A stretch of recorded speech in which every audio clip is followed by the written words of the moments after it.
La scène passe à Asano qui se promène dans la rue en parlant à Mutsumi.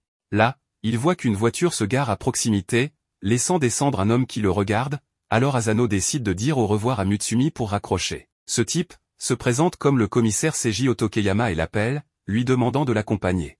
Une fois dans la salle d'interrogatoire, Seiji montre à Asano quelque chose qui a été publié sur le dark web, une photo de lui lorsqu'il s'est infiltré dans cette propriété privée, ce qui le surprend. Car maintenant ses activités sont diffusées sur Internet, alors que d'habitude toutes les activités de la famille Yosakura sont cachées. Seiji lui montre également qu'il est en possession et a utilisé une arme à feu, qu'il est entré illégalement dans une propriété privée, a participé à une course-poursuite dans la rue, et qu'il a même fait exploser son école. Mais le plus étrange dans tout cela, c'est qu'il n'a absolument rien sur ses complices, même si ses crimes dépassent clairement les capacités d'un enfant. Il doit donc faire des choses qu'il ne sait pas, par exemple qu'il appartenait à une organisation secrète. S'il a des circonstances atténuantes, il sera facilement libéré, et s'il sait quelque chose, il vaudrait mieux qu'il le dise. Asano comprend qu'il propose qu'ils les trahissent tous, mais il répond immédiatement qu'il n'en sait rien. Il lui dit qu'il n'a pas besoin de répondre si précipitamment, lui demandant de boire ce verre d'eau et de réfléchir. Asano voit avec une clarté totale qu'il place quelque chose dans le verre,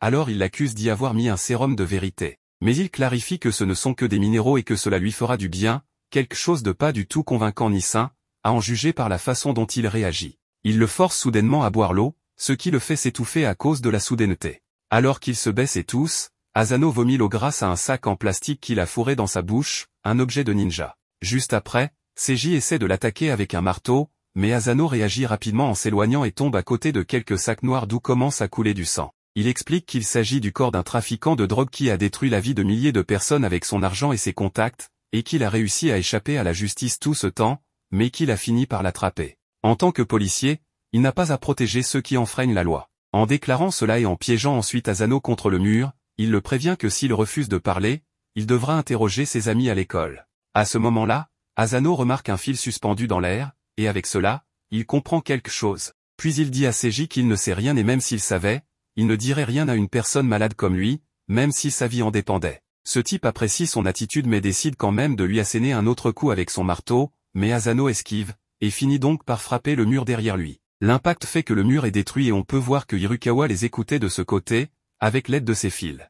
Seiji dit que la fête est finie et Hirukawa confirme. Il s'approche pour dire à Seiji qu'il reste un indécrottable menteur, en étant amical. Asano qui ne comprend plus rien leur demande une explication. Hirukawa lui dit que Seiji était un camarade de classe au lycée et comme il l'a aidé dans ses enquêtes policières, c'est lui qui cache les activités de la famille Yosakura. Seiji n'est pas content qu'Hirukawa ait ajouté Asano à la mission sans le prévenir mais Hirukawa pense que plus d'effectifs est un avantage. Avec un regard plus sérieux, Hirukawa lui demande comment ça s'est passé. Il répond qu'Asano n'a pas trahi ses alliés et n'a pas réagi à ses provocations, donc il a réussi. Il veut travailler avec lui et Hirukawa applaudit en disant à Seiji de bien fatiguer Asano. Seiji lui dit qu'il a besoin d'un service, mais ce qu'il fait, c'est lui dire qu'il doit partir en mission en le laissant seul pour régler cette affaire. Le lendemain, Asano retourne en classe en ayant l'air assez épuisé et très endormi, ce qui inquiète Mutsumi.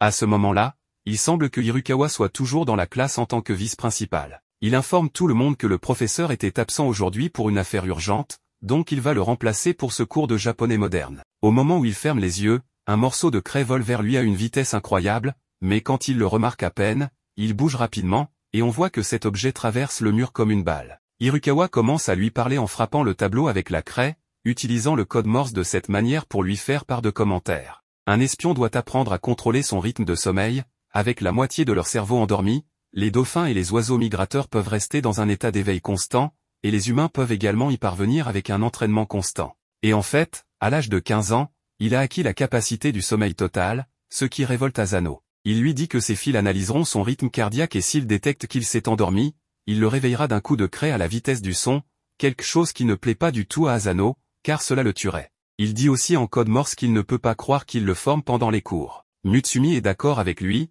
demandant à son frère de se calmer, car torturer Asano est la seule chose qui lui importe. Elle utilise aussi le code Morse pour communiquer avec lui. Quand il voit que Asano est surpris qu'il connaisse le Morse, il lui dit qu'il fait partie d'une famille d'espions depuis 17 ans, donc c'est normal qu'il connaisse ce genre de choses.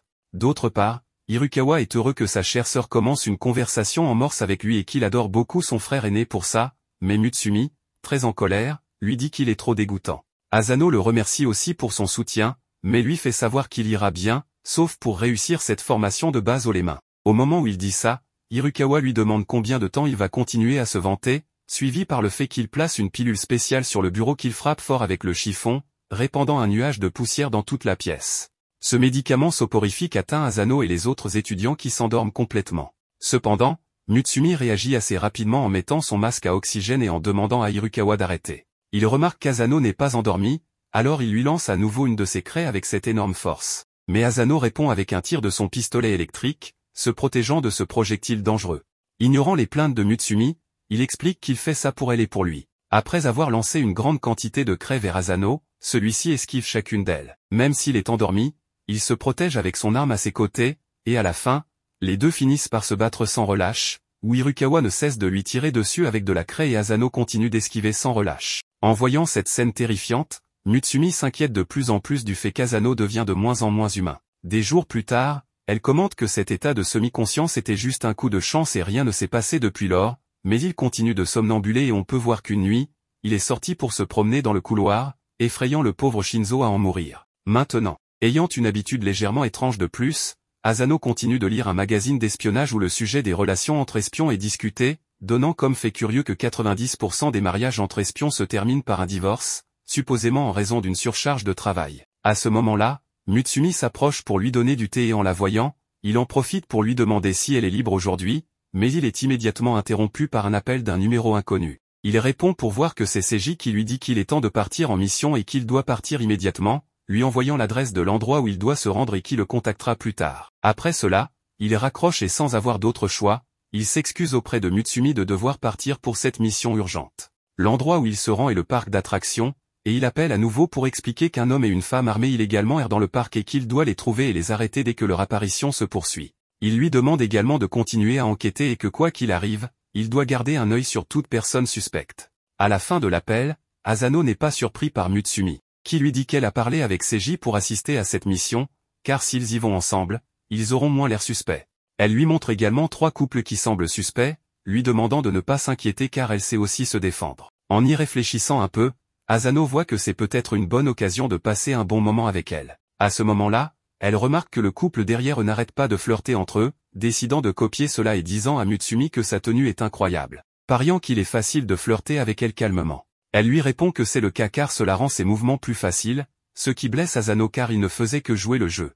L'un des couples suspects s'éloigne, alors il décide de les suivre pour voir ce qu'ils font. Il s'avère qu'ils montent dans les montagnes russes et lorsque l'attraction commence, on voit que l'homme ne l'apprécie pas tandis qu'Asano ne fait que dormir. À la fin, il s'excuse auprès de Mutsumi pour s'être endormi, puis il voit que le couple qu'ils suivent se câline complètement. Donc il conclut que c'est un couple ordinaire et qu'ils ont été guidés uniquement par leur apparence. Après cela, ils suivent le couple suspect suivant, mais la même chose se produit avec eux. Il manque le dernier couple, puis ils continuent vers le magasin où ils entrent en perdant de vue. Mutsumi avance cependant, Asano n'étant pas distrait lorsqu'il voit qu'il y a des roses en vente, ce qui est un bon cadeau d'amour, attirant ainsi son attention. Peu de temps après, il se retrouve dans un café pour surveiller ce couple suspect. Et c'est à ce moment-là que Mutsumi part acheter quelque chose, c'est alors qu'Asano entend cet homme dire à la femme qu'il veut lui montrer un objet spécialement commandé. Ces mots semblent suspects et il se prépare à sortir son arme, mais il s'avère que ce type sort une bague de fiançailles et lui demande de l'épouser, ce qu'elle accepte. Après avoir vu cela, Asano s'effondre sur la table parce qu'il a passé toute la journée à chercher un couple armé et qu'il n'a même pas pu en trouver un seul.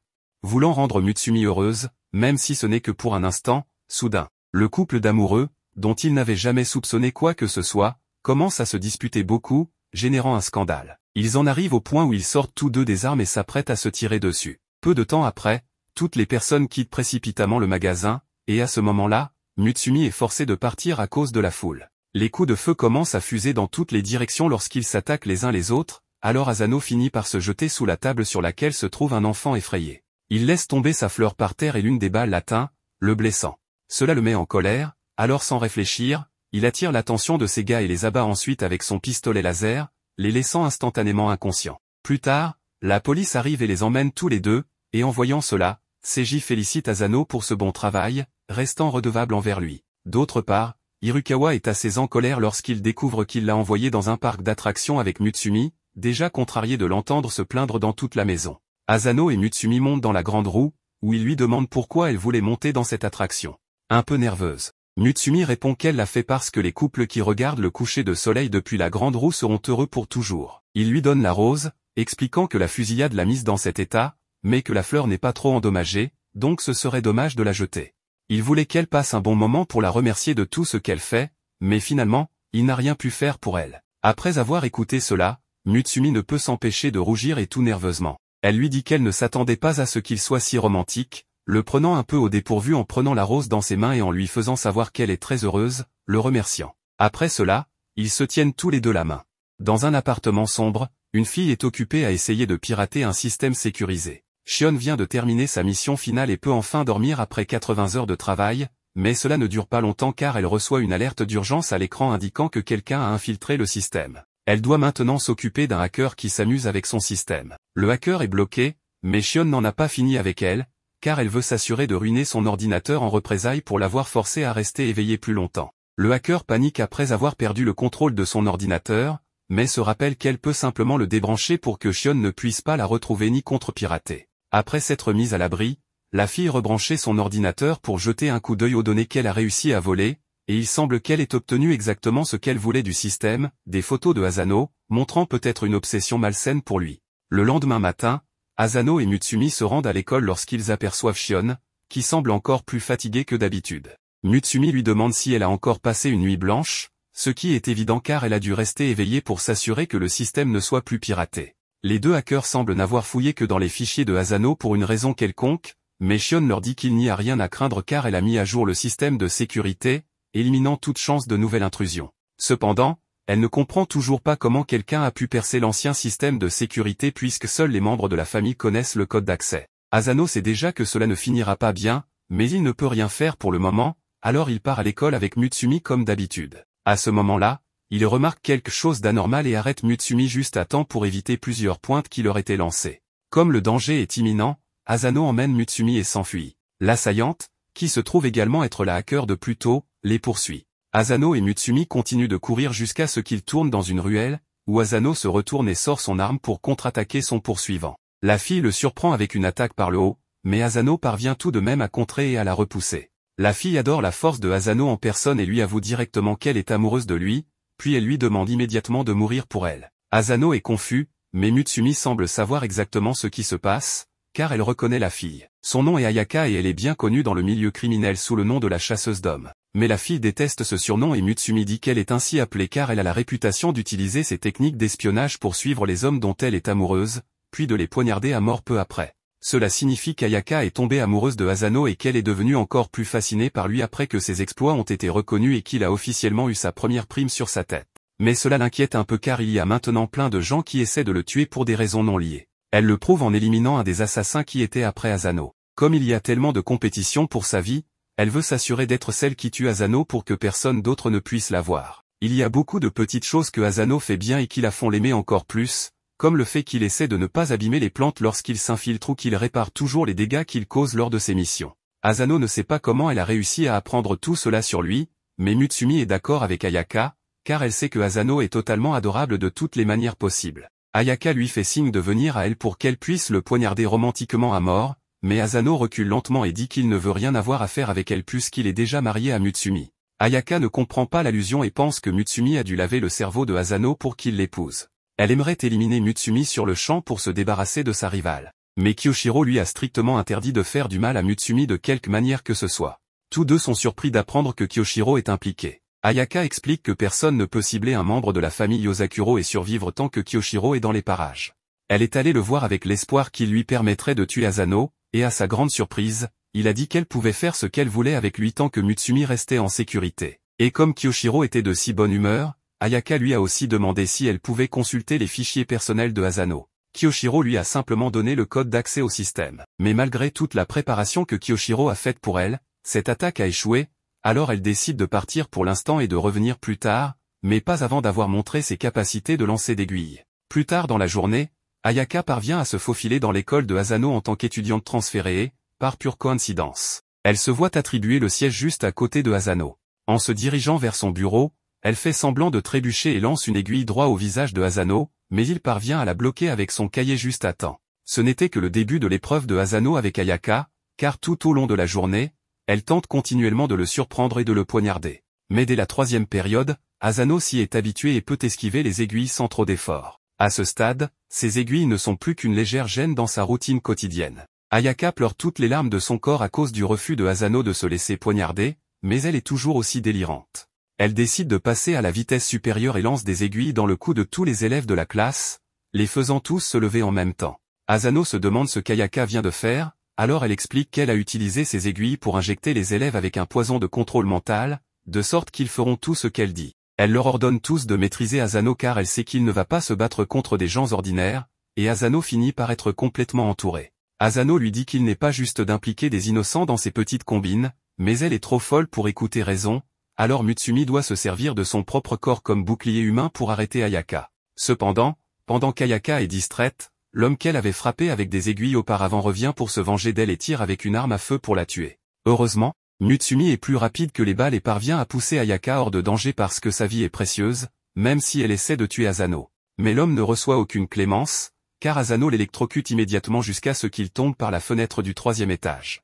Maintenant que le danger est écarté, Asano se précipite vers Mutsumi pour voir si elle va bien, et Ayaka se demande pourquoi Mutsumi risquerait sa vie pour sauver quelqu'un qui essaie de lui voler son mari. Mutsumi répond qu'elle ne voulait tout simplement pas qu'une personne capable d'apprécier les charmes de Asano meure sans raison.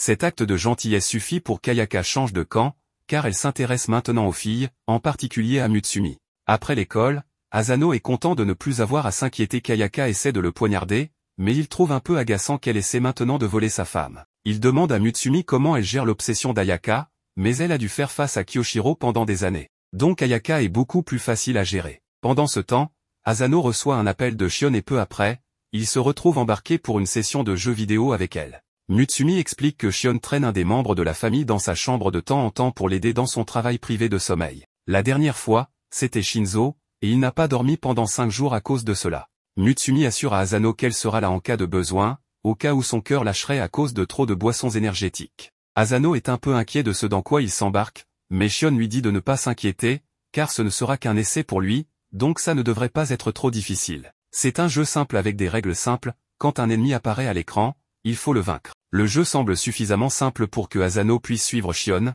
mais elle annonce qu'ils vont affronter un boss final et qu'ils doivent arrêter le train. Shion avertit Asano qu'une scène de coupe terriblement réaliste apparaîtra s'ils ne parviennent pas à l'arrêter. Asano veut éviter de voir cela à tout prix, alors il appuie frénétiquement sur les boutons jusqu'à ce qu'ils réussissent à arrêter le train. Dans une nouvelle non liée, un train en fuite vient de s'arrêter, mais personne ne sait comment cela s'est produit. Asano réalise que le jeu devait contrôler le train, et Shion le confirme, lui disant que c'est ainsi qu'elle accomplit ses missions, elle les transforme en jeu et les joue pour les terminer. La raison pour laquelle Shion a fait venir Asano est qu'elle a une mission à accomplir et que cela aurait été compliqué de la faire seule. Des manifestants vont trop loin, ils doivent les empêcher de faire cracher un hélicoptère dans une centrale thermique. Ils doivent arrêter le dragon avant qu'il ne fasse des dégâts. Après avoir briefé Asano sur l'objectif, Shion commence la mission. Elle détruit habilement des tonnes de petits attaquants, mais de son côté, Asano n'a pas encore compris les commandes et se heurte à une impasse, essayant de la traverser. Shion lui dit qu'il est nul aux jeux vidéo et qu'un espion doit avoir ce genre de compétences, mais Asano finit par passer à travers le mur de toute façon. Il ne sait pas comment il y est parvenu, mais il a activé les glitches de no-clip et d'invincibilité, donc il est maintenant imbattable. Cependant, Shion est furieuse car seuls les lâches utilisent des glitches pour gagner. Mutsumi lui dit de se concentrer sur le jeu car l'hélicoptère est sur le point de détruire la centrale. Shion décide de montrer ses compétences en jeu et fonce à travers la horde de mignons avant de s'approcher de l'hélicoptère et de l'abattre. Même si l'objectif initial est accompli, le jeu n'est pas encore terminé car il reste encore de nombreux ennemis en route. Les manifestants ont appelé des frappes de drones et Shion n'est pas préparé à gérer cela seul. Elle commence à appeler Shinzo pour lui demander de préparer des missiles, mais Asano pense qu'ils n'auront pas besoin d'aller aussi loin car il a une idée. Il demande à Shion de prendre le contrôle de l'hélicoptère qu'elle vient d'abattre, et avec celui-ci, ils peuvent détruire des tonnes de drones à la fois. C'était une idée brillante de la part de Asano. Mais s'il cesse d'appuyer sur les boutons ne serait-ce qu'une seconde, l'hélicoptère s'écrasera. Quelques drones parviennent à passer et semblent sur le point de détruire la centrale, mais l'avatar d'Ayaka surgit de nulle part et les arrête. Ayaka a de nouveau piraté le système, mais cette fois, elle voulait juste voler plus de photos de Asano et de Mutsumi. C'est ainsi qu'elle s'est retrouvée là et elle est d'une grande aide, bien que ce soit involontaire. Shion décide de l'ignorer et de continuer pour accomplir la mission. Après encore quelques tirs, ils finissent par éliminer le dernier drone. Asano pousse un soupir de soulagement et Shion s'est bien amusé. Ayaka se sent également soulagée, même si elle ne sait pas ce qui vient de se passer, mais maintenant que la mission est terminée, Shion la bloque de nouveau du système. Shion félicite Asano pour sa première mission virtuelle réussie, mais elle veut lui montrer qu'il ne peut pas tout faire avec des glitches, alors elle ne le laisse pas quitter la pièce tant qu'il n'a pas appris à jouer correctement au jeu. Cela a conduit à 3 jours sans sommeil. Et Asano est maintenant dans un état lamentable. Un peu plus tard, nous voyons 2 espions qui viennent tout juste de terminer une de leurs missions. L'un d'eux, appelé Oga, fait une pause et lit le dernier numéro de l'espion qui met Asano en couverture. Oga est vraiment impressionné par tous les exploits de Asano, mais son partenaire refuse de s'intéresser à quoi que ce soit qui ne concerne pas leur mission. Pendant ce temps, au manoir Yozakura, Asano reçoit un appel de Nanao qui veut savoir s'il est libre pour venir le chercher car il a besoin d'un transport pour rentrer. Asano était en plein dans son échauffement, mais il accepte de l'aider et lui demande où il se trouve. Nanao explique qu'il est dans un laboratoire maléfique qui développait secrètement des armes biologiques comme des gaz toxiques. Nanao a été chargé d'infiltrer le labo et d'y mettre un terme. Il a réussi et a désormais en sa possession la bombe bactériologique appelée Sodome. Si elle explosait, elle annihilerait toute vie dans un rayon de 10 km. C'est bien trop dangereux de transporter ça à l'extérieur, alors Nanao décide de tout simplement l'avaler. Asano s'inquiète que Nanao avale une arme bio. Mais ce dernier explique que son corps est très doué pour la détoxification, ça ne pourra donc pas le tuer. Cependant, il lui faudra environ 3 heures pour neutraliser entièrement le gaz toxique dans son corps, et pendant ce temps, il sera très somnolent comme effet secondaire. Le gaz a déjà endormi tous ceux du labo, il n'y a donc pas de danger immédiat. Mais Nanao veut que Asano vienne le chercher avant que les gens de l'autre labo ne réalisent que quelque chose ne va pas et le trouvent. Asano comprend ce qu'il doit faire, il s'équipe et se prépare à se rendre au labo. Mais en arrivant, il trouve étrange d'être entré si facilement. Il reste sur ses gardes en vérifiant chaque coin, mais il n'y a toujours aucun signe de sécurité. Du moins jusqu'à ce que Asano tombe sur les corps des gardes de sécurité. Il commence à avoir un très mauvais pressentiment. Les gardes ont été neutralisés et le système de sécurité a été compromis, mais ce n'est pas le genre de choses que Nanao ferait. Alors qui est responsable? Distrait par ses pensées, l'un des gardes encore conscient le met en joue. Mais avant qu'il ne puisse tirer, le garde est projeté contre un mur par une boule et chaîne. Et ceux qui ont sauvé Asano ne sont autres que Sui et Oga, vu plus tôt. Sui est surpris que Asano soit également en mission ici. Il se présente avec Oga comme faisant partie du Inajiku, les espions d'élite qui prennent leurs ordres directement du gouvernement, contrairement à la famille Yozakura qui est des espions freelance. Sui dit qu'ils ont été envoyés neutraliser ce labo et demande à Oga un rapport de la situation. Oga peut entendre les pas de 5 personnes dans le bâtiment, mais surtout sentir leurs armes. Donc ils sont armés. Cela permet à Sui de déduire que le labo principal doit être sous terre. Il dit au revoir à Asano pour qu'ils puissent accomplir leurs missions respectives. Mais Oga ne laissera pas passer l'occasion de faire équipe avec Asano et l'entraîne avec eux. Un garde parvient à surprendre Asano et à tirer 2 fois sur lui, mais il les esquive et contre-attaque, impressionnant Oga. Ils arrivent finalement au labo en question et Asano se précipite auprès de Nanao dès qu'il le voit. Cependant, Oga tente alors de tuer Nanao avec sa boule d'acier, forçant Asano à parer avec son couteau qui se brise. Oga dit à Asano de dégager car il est dangereux d'interférer, leur mission étant de neutraliser ce labo. Asano ne comprend donc pas pourquoi il voudrait aussi tuer Nanao. Sui explique qu'il surveillait ce laboratoire depuis un moment, alors ils étaient au courant de l'infiltration de Nanao. Et puisqu'Asano connaissait sa localisation, ça leur a permis de facilement trouver cet endroit. Mais comme Nanao a ingéré l'arme biologique, il représente désormais une énorme menace pour la sécurité nationale. Ils doivent donc l'éliminer pour accomplir leur mission. Sui demande alors à Asano de s'écarter pour qu'il puisse tuer Nanao. Mais Asano ne restera jamais les bras croisés à regarder son beau-frère mourir. Il se place devant lui et déclare que s'ils veulent tuer Nanao, ils devront d'abord passer sur son cadavre. Il est prêt à leur tirer dessus et Oga essaie de le raisonner, mais trop tard, Sui a déjà activé son sable de vision et fonce sur Asano, tranchant son arme et son corps au passage. Il aurait probablement déjà pu tuer Nanao, mais il voulait prouver que les émotions de Asano ne sont qu'une faiblesse.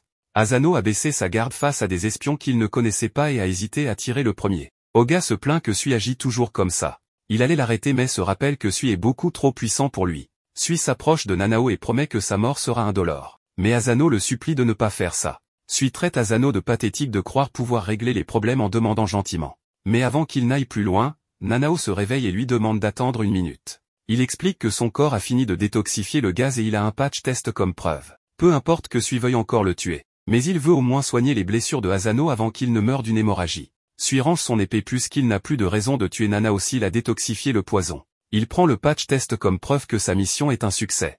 Et avant de partir, il donne à Nanao une crème de soin pour soigner Asano, même s'il pense que ce serait mieux pour les Yozakura que Asano meure s'il est si faible. Sui et Oga s'en vont alors. Nanao soigne frénétiquement les blessures de Asano pour qu'il ne meure pas. Une fois remis, Asano se retrouve prisonnier de Hirukawa, suspendu au-dessus des flammes, sans comprendre pourquoi. Hirukawa lui montre qu'il a encore fait la une du magazine d'espionnage, mais cette fois en parlant de la raclée que lui ont mise les espions du Inajiku, allant jusqu'à appeler ça le déclin de la famille Yosakura. Hirukawa est très énervé et compte bien traquer le journaliste. Mais pour l'instant, il blâme Asano pour la mauvaise publicité des Yosakura, même si c'est en grande partie à cause des actions de Hirukawa. Mais ce qui l'énerve le plus, c'est que Asano a failli causer la mort de Nanao par faiblesse. Hirukawa aurait préféré que Sui tue Asano. Nanao et Mutsumi arrivent et stoppent les brimades de Hirukawa. Mutsumi libère Asano, qui dit ne pas en vouloir à Hirukawa d'être en colère contre lui, puisqu'il a effectivement terni le nom des Yosakura. Nanao essaie de lui dire que c'est grâce à lui s'il est en vie, mais Asano ne le voit pas comme ça puisqu'il n'a rien pu faire contre Sui à part gagner quelques secondes de plus à cause de sa faiblesse. Hirukawa le rejoint et lui dit qu'il ne pourra jamais rien faire d'assez significatif pour ébranler les Yosakura. Mais s'il veut vraiment assumer sa défaite, la seule chose à faire est de devenir plus fort pour prendre sa revanche sur Sui. Sui est actuellement dans un train et demande à un homme de se décaler, mais celui-ci refuse de bouger car ses jambes sont longues et il y a amplement assez de place pour Sui. Mais Sui le prend personnellement et déchire les vêtements de l'homme avant d'aller chercher une autre place. Une fois installé, il aborde finalement quelque chose qui le turlupine depuis un moment et demande à Asano ce qu'il fait exactement avec ce déguisement évidemment suspect. Asano réalise qu'il a été démasqué. Sui lui demande s'il est là pour prendre sa revanche après leur dernier affrontement. Mais ce n'est pas le but de Asano. Plutôt, Hirukawa a expliqué que les espions du Inajiku ont tous des compétences uniques et que dans un combat entre espions, si Asano veut les battre, il va devoir voler un maximum d'informations sur leurs capacités. C'est pourquoi Asano dit à Sui qu'il va apprendre tout ce qui lui manque comme espion en l'observant. C'est la première fois que Sui entend quelqu'un annoncer ouvertement son intention de l'espionner. Mais il n'y voit pas d'objection et dit que Asano peut faire ce qu'il veut, même s'il ne croit pas qu'il pourra le suivre avec son sable de vision. Asano a du mal à suivre Sui et se remémore ce que Hirukawa lui a dit sur la technique de déplacement du Inajiku, leur méthode secrète de marcher silencieusement à haute vitesse pour faciliter l'infiltration, la filature et le combat. En tant que leader d'escouade, Sui excelle particulièrement dans cette technique. Asano aura donc du mal à le repérer, mais il doit tout faire pour rester sur sa trace. Cependant, Sui s'agace de voir Asano le suivre, alors il utilise son épée pour déchirer tous ses vêtements et le laisser se faire arrêter par la police de la gare. Mais Asano refuse d'abandonner. Le lendemain, pendant que Sui et Oga sont en mission, Asano les suit encore. Sui en a assez et déchire à nouveau ses vêtements. Le troisième jour, Sui et Oga déjeunent suspendus à un bâtiment et Asano est toujours derrière eux, alors Sui tranche ses habits une fois de plus. Au bout d'une semaine, Sui et Oga sont en mission et Asano les aide puisqu'il les suit toujours. Oga est impressionné par ses progrès, mais Sui s'en moque et s'apprête à déchirer ses vêtements encore une fois. Mais cette fois, Asano parvient à esquiver suffisamment pour sauver son pantalon. Sui commence à réaliser que Asano progresse peut-être, mais il tranche quand même le reste de ses habits. Plus tard, Nanao trouve Hirukawa en train de préparer le dîner et lui demande s'il a vu Asano. Hirukawa répond l'avoir trouvé évanoui devant la porte, probablement à cause de Sui encore. Mais quand Nanao demande s'il l'a monté dans sa chambre, Hirukawa révèle qu'il utilise le corps de Asano comme planche à découper. Nanao l'écarte et vérifie que Asano va bien, qui rigole en disant que Sui l'a encore eu. Nanao ne comprend pas pourquoi Asano se pousse autant à suivre Sui. Mais Asano pense que c'est nécessaire pour surmonter sa faiblesse. Il a failli laisser Nanao mourir et pense que personne ne voudrait d'un grand frère aussi nul que lui. Mais pour Nanao, depuis le début Asano fait des choses qu'on n'attendrait pas de lui, alors peu importe ce que disent les autres, il sera toujours cool à ses yeux. Le 10e jour où Asano suit Sui, il a réussi à le filer toute la journée. Sui est impressionné mais en a assez de jouer avec lui et prévoit de l'achever pour de bon cette fois. Mais quand il s'apprête à l'attaquer, Asano sait que ça vient et parvient à saisir son bras, bien qu'il se fasse encore trancher. Après avoir été touché par sa lame autant de fois, Asano a réalisé que les entailles sont réparties partout sur son corps et que la première vient toujours du centre. Il ne peut pas encore voir les attaques venir ni y réagir, mais au moins il peut survivre aux assauts de Sui. Il projette Sui dans la cour et comprend maintenant pourquoi Asano fait partie des Yosakura. Il n'essaiera plus de se débarrasser de lui. Il appelle Oga pour qu'il soigne les blessures de Asano. Oga ne peut pas croire que Asano ait réussi à esquiver l'épée de Sui. Mais il n'a pas vraiment esquivé, il a juste mémorisé les habitudes de Sui pour savoir quand l'attaque arriverait. Mais c'est déjà impressionnant. Finalement, l'article sur la raclée de Asano a été oublié. Mais il a beaucoup d'autres problèmes désormais, avec des articles le montrant nu partout en ville, les gens le prenant pour un dingue. Un peu plus tard, une fête est organisée par des politiciens extravagants et les espions d'Inajiku devaient s'en occuper, mais ils ont échoué dans leur mission. Les espions s'excusent auprès de leurs responsables de ne pas avoir accompli leur mission, expliquant que les politiciens sont en alerte maximale récemment, rendant l'infiltration très difficile à cause de la sécurité renforcée. La responsable s'y attendait mais elle n'était pas inquiète, car elle avait le plan parfait pour contourner cette sécurité et cela allait impliquer Asano. Le lendemain, Asano est au parc avec Mutsumi et il est heureux de passer du temps avec elle puisqu'elle lui a demandé de l'aider pour une course, mais il est un peu curieux de savoir pourquoi elle a besoin de tout ce matériel dans son sac à dos. Finalement, il rencontre un vieil ami de Mutsumi, qui s'avère être Sui, ce qui choque raisonnablement Asano. Mutsumi explique qu'elle connaît Sui parce qu'ils ont travaillé ensemble auparavant, mais même si c'est le cas, elle est toujours un peu en colère contre lui pour avoir presque tué Asano et Nanao. Sui ne s'attend pas à ce qu'elle lui pardonne. Mais il n'est pas non plus désolé car il ne faisait que remplir une mission. Il demande alors qu'il se dépêche car son leader les attend. Un peu plus tard, ils arrivent à un immense immeuble de bureaux, mais cela n'a pas d'importance car la véritable base d'Inajiku est le café à côté. Ils entrent tous et Sui passe une longue commande à la caisse. Une fois terminé, un code est entré dans la caisse, ouvrant une trappe sous leurs pieds. Asano est un peu surpris mais Sui dit qu'il est naturel que l'organisation secrète d'espionnage du gouvernement soit située sous terre. Ils ont encore quelques centaines de mètres à parcourir avant d'atteindre le bureau principal, donc Sui offre du thé à Mutsumi pendant qu'elle est assise sur ses genoux.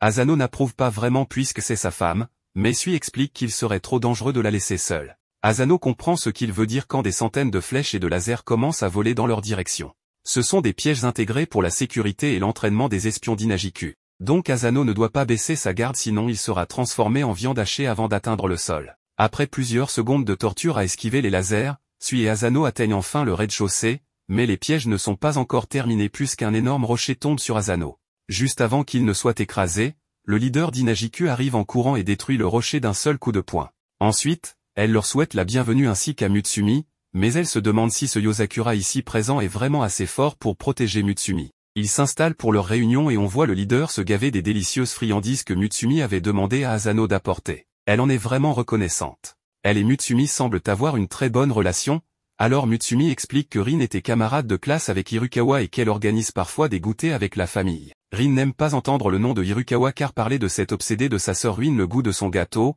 mais elle comprend aussi à quel point Mutsumi est adorable, ce qui explique pourquoi elle voulait que Mutsumi épouse quelqu'un capable de la protéger des frasques de Hirukawa. Cependant, elle doute que Asano soit à la hauteur. Elle a entendu de Sui que Asano était un espion médiocre, mais Sui la corrige en expliquant qu'il avait juste dit que Asano était vraiment mauvais en matière d'espionnage, ce qui revient à peu près au même. Mutsumi défend son mari en disant qu'il a autant de volonté que Hirukawa, alors Rin l'accepte comme un fait. Mais avant qu'il ne puisse poursuivre la discussion, Hirukawa fait irruption dans la base. Il avait perdu le signal du traceur GPS qu'il avait sur Mutsumi et il savait que seuls les espions d'Inajiku pouvaient désactiver son traceur. Il est donc immédiatement venu la chercher. Mutsumi sait déjà ce qui va se passer lorsque Rin se lève pour affronter Hirukawa et lui dit de partir immédiatement car sa simple présence pollue l'air. Hirukawa refuse de laisser quelqu'un passer du temps avec Mutsumi à part lui et utilise ses fils pour l'attaquer. Cependant, Rin est au même niveau que Hirukawa, donc elle parvient à frapper ses fils de plein fouet et se moque de lui pour avoir essayé de la battre avec une attaque si faible.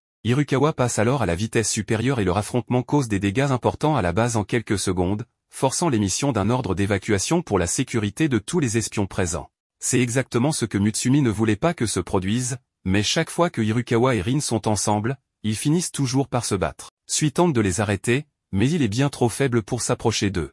Mutsumi s'interpose entre Rin et Hirukawa et leur dit d'arrêter, mais bien qu'ils l'écoutent, ils sont déjà trop engagés dans leur attaque pour s'arrêter, mettant Mutsumi en grave danger. Heureusement, Asano parvient à tirer Mutsumi en bas avant qu'elle ne se fasse écraser la mâchoire, mais il ne peut pas se sauver lui-même et se fait assommer. Mutsumi est furieuse et menace de ne plus jamais parler à Rin ni à Hirukawa s'il continue à causer des ennuis de cette manière. À la pensée de perdre Mutsumi, Hirukawa tombe inconscient et Rin commence à supplier pour son pardon.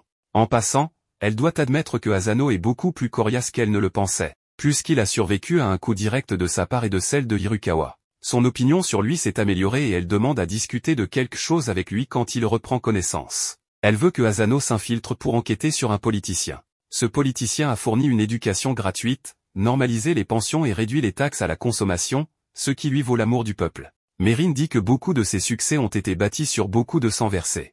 Il a un triplet d'espions les plus dangereux du monde, rouge, bleu et jaune comme bras droit, qui l'aide avec la corruption, les assassinats et toutes les autres magouilles illégales pour gagner la faveur du public. Avec les prochaines élections générales qui approchent, il prépare quelque chose de grand. Il a habilement réussi à faire passer tous ses autres crimes pour des coïncidences jusqu'à présent, mais ils ont récemment trouvé une de ces mini-bombes dans une affaire sans rapport l'autre jour. Bien que petite, elle est encore capable de tuer une personne à bout portant. Il y en a des centaines en circulation, mais même le contrebandier de bombes qu'ils ont arrêté ne sait rien de leur utilisation future. Leur seul indice est une vidéo de l'acheteur portant une perruque et des lunettes de soleil, ressemblant étrangement au politicien en question. Mais il n'y a pas assez de preuves pour l'arrêter encore. Ils ont besoin que Asano se rapproche de lui pour obtenir les preuves nécessaires avant que des gens ne soient blessés. Asano demande pourquoi ils lui font confiance pour cette mission. Rin explique que Kuroyuri est originaire du Japon, donc il est conscient de l'existence de l'organisation d'espionnage Inajiku et se méfie d'eux. C'est pourquoi ils ont besoin que Asano se déguise en fille pour s'infiltrer.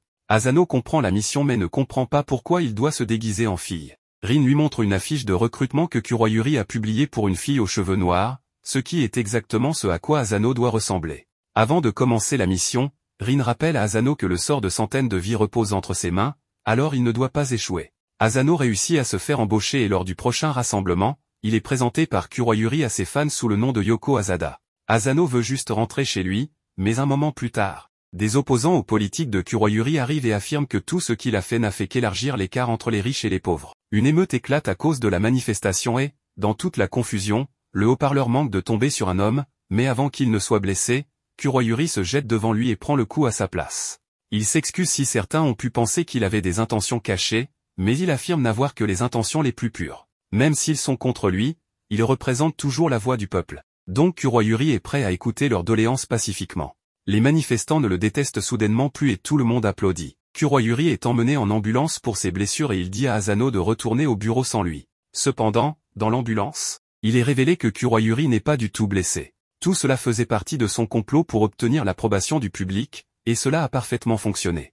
Même ses blessures étaient fausses. Après avoir félicité ses espions corrompus, il demande à voir ses nouvelles cotes de popularité qui, comme prévu, sont en hausse. Pendant qu'il célèbre, on voit que Asano était caché là tout le temps. Il a donc la confirmation que Kuroyuri est aussi mauvais qu'il le soupçonnait et il est déterminé à ne pas le laisser s'en sortir. Mais malgré cela, il est presque impossible pour Asano de trouver des preuves de leur crime. Kuroyuri et les triplés apparaissent derrière lui alors qu'il fouille leurs documents. Quand il lui demande ce qu'il fait là, il invente une excuse en disant qu'il voulait juste organiser un peu les choses. En réalité, tout ce qu'il a pu faire, c'est organiser, car peu importe ses efforts, il n'a jamais trouvé la moindre preuve de leur crime, même s'ils en commettent plusieurs devant lui. Avec la menace des bombes toujours présente, il n'a trouvé aucun indice. Asano est vraiment confus sur la manière dont ils peuvent réaliser tout cela alors qu'il les observe tout le temps sans jamais les voir faire quoi que ce soit de suspect. Tout ce qu'ils font, c'est danser toute la journée, même s'ils sont terribles en danse. Cependant, en regardant de plus près, Asano réalise que leurs mouvements ridicules ne sont pas entièrement dus à leur mauvais talent de danseur,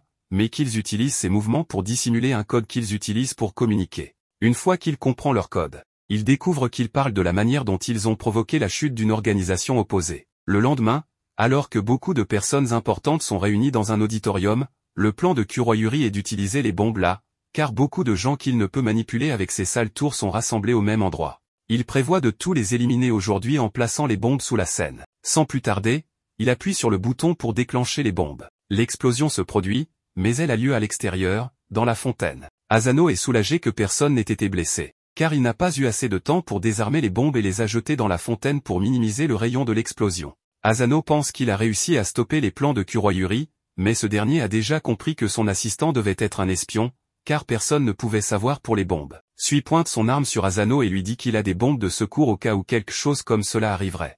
Il tire sur Asano à la tête et déclenche ses bombes secondaires. Cependant, bien que ces dernières explosent comme prévu, toutes les personnes que Kuroyuri voulait tuer sont toujours vivantes. Elles étaient toutes protégées par un anti-choc avant de pouvoir être blessées, grâce à Asano. Il a survécu en remplaçant les balles du pistolet de Kuroyuri par des fausses, mais il est toujours en infériorité numérique. Kuroyuri est cependant confiant car il a encore les triplés avec lui. Pourtant, Asano n'était jamais seul. Sui surgit et détruit leurs armes en un instant. Lorsque la défaite devient évidente, les triplés abandonnent Kuroyuri avant qu'il ne s'en rende compte. Ce qui le met en colère car il les payait très bien pour rester à ses côtés. Il tente encore de se battre, mais en tant que simple crapule, il n'a aucune chance contre Sui. Maintenant que tout est réglé, Sui demande à Asano d'escorter Kuroyuri au quartier général de Inajiku pour qu'il soit remis à Rin. Asano n'aime toujours pas être autour de Kuroyuri, car il est vraiment étrange. Kuroyuri commence alors à parler de la façon dont Asano a surmonté le traumatisme de l'accident qui a tué sa famille et s'est prouvé en devenant un Deyo Akura. Mais il est vraiment malheureux que Asano croit encore que ce qui est arrivé à sa famille était un accident. Cela attire l'attention de Asano, et Kuroyuri continue en disant qu'il sait tout sur l'accident de voiture qui a tué toute sa famille, sauf Asano, qui a survécu miraculeusement. Cependant, les miracles peuvent parfois être le travail des hommes. Entendre tout cela rend Asano très curieux.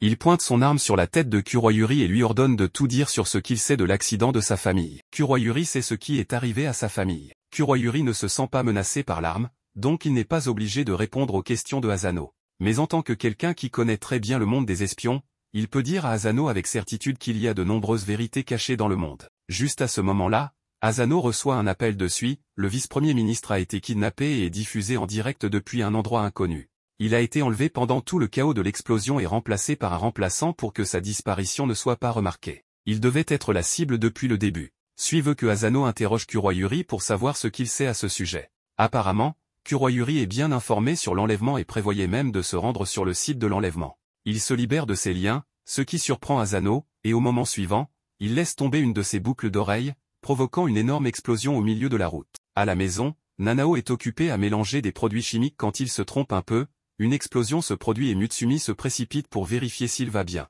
Mais il n'y a pas de quoi s'inquiéter, à part le cancer de stade 7 qu'il vient de contracter, mais c'est facile à résoudre en quelques minutes. Nanao s'est débarrassé de ses tumeurs et retourne à son travail de mélange.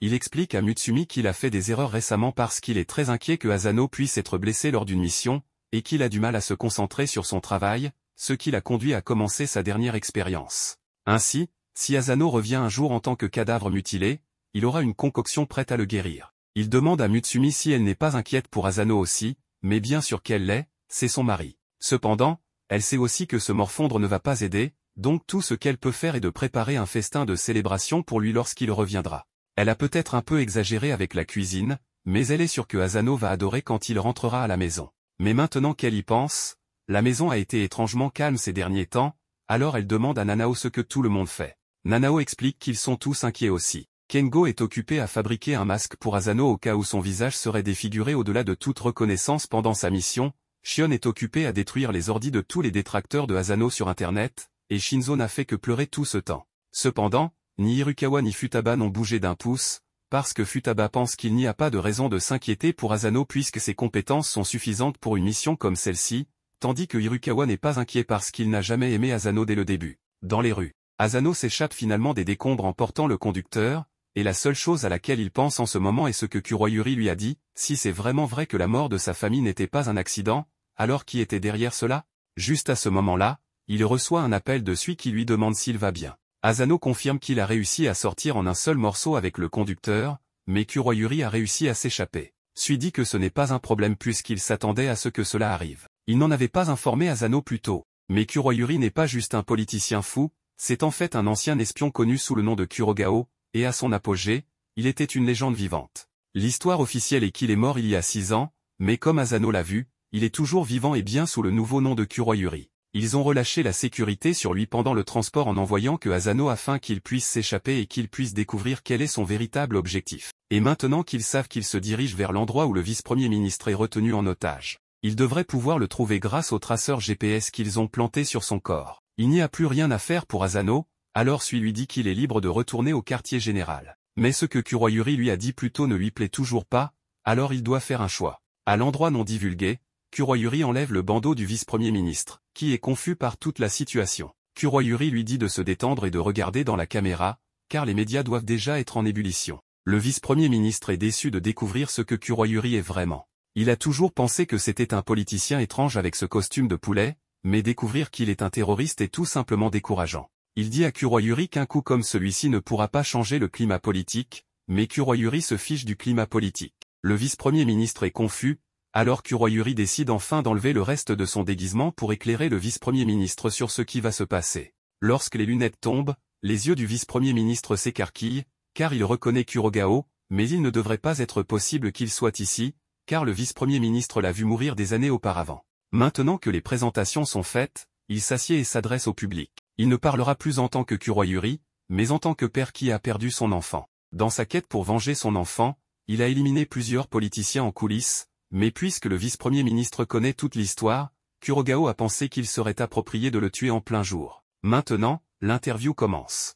Il pointe une arme sur le vice-premier ministre et lui dit qu'il a deux choix, soit il confesse ses crimes à la télévision nationale et détruit son image parfaite, soit il refuse de dire la vérité et meurt physiquement à la place. Le vice-premier ministre sourit, mais en fin de compte, c'est un politicien, donc il ne dira jamais la vérité, même si cela signifie prendre une balle dans le cerveau. Kurogao s'attendait à cette réponse, alors il se prépare à lui tirer dessus, mais à la dernière seconde, la diffusion est coupée. Le téléphone qui servait de caméra a été tiré par Asano, qui a réussi à suivre Kurogao jusqu'ici. Il pointe son arme sur lui et lui dit de laisser partir le vice-premier ministre. Mais Kurogao reconnaît son bluff. Les balles électriques de cette arme toucheraient également le vice-premier ministre si Asano tirait maintenant, donc il sait que Asano ne tirera pas. Kurogao tire alors son arme pour faire tomber celle de Asano, mais à ce moment-là, Asano se souvient de l'entraînement qu'il a reçu de Futaba et commence à se déplacer pour réduire la distance. Une fois assez proche, il attrape Kurogao, mais Kurogao reconnaît la technique de Jujitsu Yosakura et sait exactement comment la contrer. Il connaît aussi les fils d'acier en carbone spéciaux que la famille Yosakura utilise, alors il prend les fils de Asano pour l'attacher lui-même. Asano est confus quant à la façon dont Kurogao pourrait savoir comment utiliser et contrer les techniques secrètes de la famille Yosakura. Kurogao explique que c'est naturel pour lui d'être bien informé puisqu'il est un espion, mais si la seule chose qu'un espion peut faire est de recueillir des informations, alors ils ne sont que de seconde zone au mieux. Les espions vraiment compétents savent comment exploiter pleinement ces informations. Asano demande pourquoi un espion comme Kurogao deviendrait un politicien juste pour tromper les gens, mais comme il l'a dit plus tôt, Kurogao n'a aucun intérêt pour la politique. La seule raison pour laquelle il a fait cela est de se venger. Grâce à sa capacité à recueillir et à exploiter des informations, Kurogao était un espion de valeur dans le monde de la politique. Un jour en particulier, il venait de terminer l'une de ses missions et devait rester discret jusqu'à ce qu'il reçoive sa prochaine directive. Il est donc rentré chez lui pour surprendre sa fille pour son anniversaire. Sa fille trouve qu'il travaille tellement qu'il est devenu bizarre. Mais elle plaisantait simplement avec lui car elle savait qu'il l'avait fait pour la rendre heureuse. Kurogao était toujours occupé avec ses voyages d'affaires, donc sa fille appréciait qu'il prenne le temps de rentrer à la maison pour sa fête d'anniversaire et elle est excitée à l'idée de passer la journée avec lui. Mais elle lui dit aussi que s'il prévoit de la surprendre, il ne devrait pas lui envoyer de cadeaux avant d'arriver à la maison, car cela gâche la surprise. Le seul problème, c'est que Kurogao n'avait pas envoyé de cadeau. Donc il réalise immédiatement que cela doit être une bombe, mais il était déjà trop tard. L'explosion a eu lieu, et bien que Kurogao ait survécu, sa fille n'a pas eu cette chance. L'organisation pour laquelle il travaillait avait tiré profit de lui, alors ils ont tenté de l'effacer. Kurogao a tué des centaines de personnes, donc il ne prétendra pas être une personne moralement irréprochable, mais ils lui ont pris sa fille, alors il a juré de faire payer chaque personne impliquée pour ce qu'ils ont fait. C'est pourquoi il a simulé sa mort et s'est réinventé en tant que Kuroyuri. Tout cela pour se rapprocher des autres politiciens qu'il ciblait pour les éliminer. Et maintenant, le vice-premier ministre est le dernier debout, mais pas pour longtemps. Asano tente d'intervenir pour empêcher Kurogao d'appuyer sur la gâchette, mais il est repoussé par les triplés qui ne l'ont jamais vraiment abandonné. À ce stade, Kurogao pense qu'il est clair que Asano n'a aucune chance contre 4, alors il lui dit de reculer et de le laisser obtenir sa vengeance. Asano a également vécu ce que c'est que de perdre sa famille, donc Kurogao préférerait ne pas le blesser. Si Asano accepte de reculer, Kurogao est prêt à lui dire tout ce qu'il veut savoir sur ce qui est arrivé à sa famille. Asano comprend ce que ressent Kurogao à propos de la perte de sa famille et s'il y a vraiment un secret caché concernant l'accident qui a tué sa famille, alors Asano veut aussi en entendre parler. Mais avant tout, il ne veut pas que quelqu'un meure, donc il ne peut pas laisser Kurogao appuyer sur cette gâchette. Juste à ce moment-là, Sui arrive et d'un coup d'épée, il découpe le sol, les faisant tomber lui et les triplés à l'étage inférieur. En tombant, il dit qu'il s'occupera des triplés en bas, donc il veut que Asano gère Kurogao et s'assure que l'otage survive. Asano accepte et prépare son couteau pour affronter Kurogao. Il se lance vers lui, mais Kurogao attrape sa main avant qu'il ne puisse porter un coup et il remarque immédiatement que le couteau a été fabriqué par Shinzo, car il est creux de manière unique. Il est spécifiquement conçu pour pouvoir charger du poison dans la partie creuse, donc il le teste en poignardant Asano avec. D'après la réaction de Asano, il peut dire que le poison est probablement un relaxant musculaire fabriqué par Nanao. Avec Asano immobilisé, Kurogao le frappe au loin. Asano reste allongé au sol, saignant, tandis que Kurogao se moque de lui pour avoir été si naïf en disant qu'il ne veut que personne ne meure, car quoi qu'il fasse, quelqu'un mourra toujours, comme la fille de Kurogao ou la famille de Asano. Pendant ce temps, à l'étage inférieur, Sui fait face aux triplés qui reconnaissent son talent avec une épée, mais il doute toujours qu'ils puissent tous les affronter à la fois. Rouge est spécialisé dans les incendies criminels et les actes de terrorisme, Bleu peut découper n'importe quoi avec des faisceaux d'eau à haute pression et Jaune peut utiliser l'électricité pour réécrire toutes les données d'un ordinateur et griller les cerveaux humains.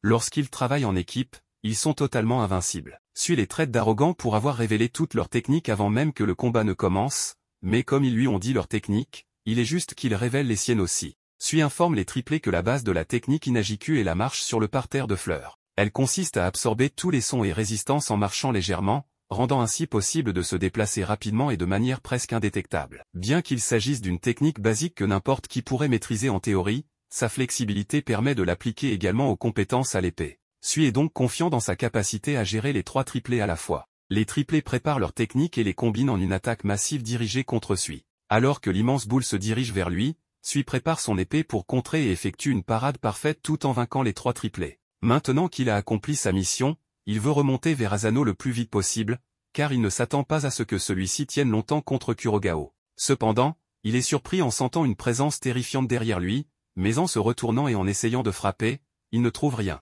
se demandant ce que cela pouvait être. Pendant ce temps, Kurogao demande à Asano s'il comprend le désespoir de perdre sa famille. Asano est bien conscient de la douleur que cela engendre, mais malgré sa souffrance, il y a toujours eu quelqu'un pour lui. Il a maintenant une nouvelle famille et veut avancer. Il charge vers Kurogao, et dans sa tête, Kurogao pense à quel point les efforts de Asano sont inutiles, car il a déjà mémorisé chaque technique possible de la famille Yozakura que Asano pourrait utiliser. Mais il ne s'attendait pas à ce qui se passe ensuite, alors que Asano court vers lui, il commence à utiliser la technique de la marche sur le parterre de fleurs et disparaît de la ligne de vue de Kurogao, apparaissant derrière lui. Avant de commencer cette mission, Hirukawa avait informé Asano qu'un professionnel aurait fait des recherches sur lui, donc aucune des techniques qu'il avait apprises ne fonctionnerait contre eux. Cependant, la sécurité des connaissances peut souvent émousser la capacité d'adaptation. Ainsi, même si ce n'est pas une réplication parfaite, la technique de marche a suffi à déstabiliser Kurogao, et malgré le fait qu'il connaisse chaque technique que Asano allait utiliser et comment il allait les utiliser,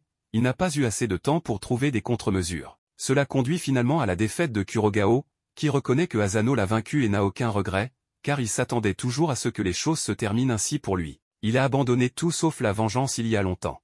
Mais Asano a choisi de lutter à travers les épreuves. Par respect pour la résilience de Asano, Kurogao lui donne une note contenant les informations qu'il connaît sur le coupable derrière la mort de la famille de Asano. Mais immédiatement après, Kurogao est abattu à la gorge, et meurt peu après. Asano ne peut pas croire ce qui vient de se passer, mais lorsque Sui revient, il déclare que Kurogao a probablement été assassiné pour le faire taire sur un grand secret. Asano ressent un profond regret car, au final, il n'a pas réussi à maintenir tout le monde en vie. Sur la note que Kurogao lui a donnée, Asano trouve l'arbre où Kurogao a enterré sa fille. Kurogao savait qu'il n'aurait pas la chance de le faire lui-même, alors il demande à Asano de déposer des fleurs sur sa tombe pour lui. À l'intérieur du nœud de l'arbre, il y a une boîte contenant l'indice que Asano recherchait. À la fin de la journée, Asano rentre chez lui et est chaleureusement accueilli par sa famille. Malgré les événements déprimants de la journée, il peut au moins sourire en sachant qu'il a des personnes merveilleuses autour de lui.